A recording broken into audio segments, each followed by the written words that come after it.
আসসালামু আলাইকুম, hello everyone, welcome back to my channel. This is Marzia's lifestyle. কেমন আছেন সবাই? আশা করি সবাই ভালো আছেন। আমিও আল্লাহর রহমতে অনেক ভালো আছি। তো প্রচণ্ড বাতাস, আমি বারান্দায় বসে ভয়েস দিচ্ছিলাম, তো বাতাসের শব্দটা হচ্ছে।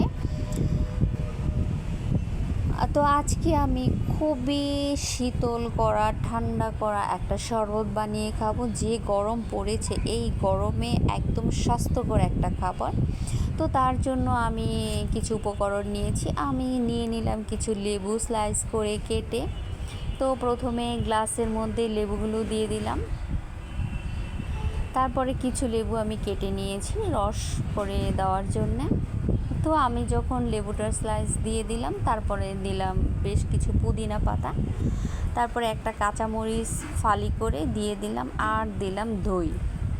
এখানে আমি 2 চামচ দই দিয়েছি। তারপর দইটা দেওয়ার পরে আমি এখানে দিয়ে দিলাম ভিজিয়ে রাখা তোকমা 1 চামচ। তো তোকমাটা দেওয়ার পর আমি দিয়ে দিলাম এখানে চিনি। আমি যেহেতু দইটাতে একটু মিষ্টি আছে, তাই চিনিটা একটু কম দিয়েছি। তারপরে একদম ঠান্ডা ফ্রিজের পানি দিয়ে দিলাম।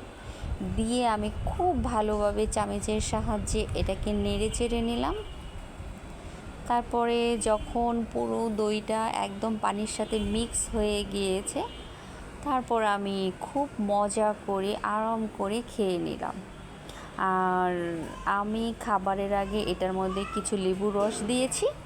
তো লেবুর রসটা দেওয়ার পর আমি আবার একটুখানি নেড়ে চেড়ে নিলাম। আর এটা এত পরিমাণ ভালো লেগেছে, মানে কি বলবো, পুরো যেখান দিয়ে দিয়ে শরবতটা নেমে গিয়েছে, মনে হচ্ছে সম্পূর্ণ শীতল হয়ে গিয়েছে।